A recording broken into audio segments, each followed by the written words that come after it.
আমরা বাইরে গেছি ওখানে এয়ারপোর্টের উদ্দেশ্যে, ঠিক আছে। তো তোমরা সবাই দেখো, আর ভিডিওটা ভালো লাগলে একটা শেয়ার করে দেবা, ঠিক আছে। তো এই দেখতে থাকো, এ হচ্ছে এয়ারপোর্টের রোড। তো আমরা টোটো করে যাইতেছি, যাওয়ার পরে এরকম দৃশ্য।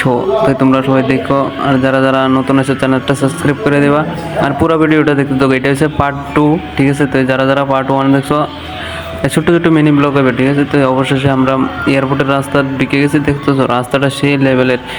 তো অনেক ঠেকনা যাকরা জাকরি করার পরে আমরা পেলাম এয়ারপোর্টের কাছাকাছি। এই দেখতো ভিতরে অনেকটা মহারাজা বীর বিক্রম কিশোর মানিক্য এয়ারপোর্ট, ঠিক আছে, অনেকটা বড় ইন্টারন্যাশনাল।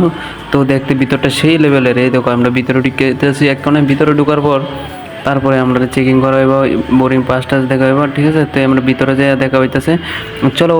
তো সবাই চেকিং টিকিট হওয়ার পরে তারপরে আমরা বলতেছি বলতে টিকিট সব এটার মধ্যে দিয়ে দিয়েছিলাম, একদম ব্যাগ ট্যাগ বেড়ে সব কিছু। তারপরে দেখা চেকিং টিকিং শেষ, তারপরে আমরা বেল্ট খুলে এলেছিলাম। তো সব কিছু আবার লইতেছি, লোয়ার পরে আমরা এখন যাবো উপরে, ঠিক আছে। তো এখন দেখতেছো এই জিনিস টিনিস সব দিয়ে এখন চেক করে এলাম সেরা, এগুলো আবার সব কিছু গুছাইতেছে, গুছিয়ে টুছিয়ে আবার উপরের দিকে যাইতেছে। উপরে যায় সেরা এখন বোরিং পাস হয়েছে, বোরিং পাস হওয়ার পরে আমরা উপরে যাইতেছি। তুই দেখতে থাকো, এই উপরে যাইতেছি, ওখানে যাই সেটা অনেকটা রেস্ট করতে হইব। প্রায় মনে হয় তখন 7টা বাজেতে, আমরা ফ্লাইট আছে সাড়ে 8টার সময়, ঠিক আছে। এখন আমরা রেস্ট টেস্ট করে সেটা কোথায় তারপরে যাবো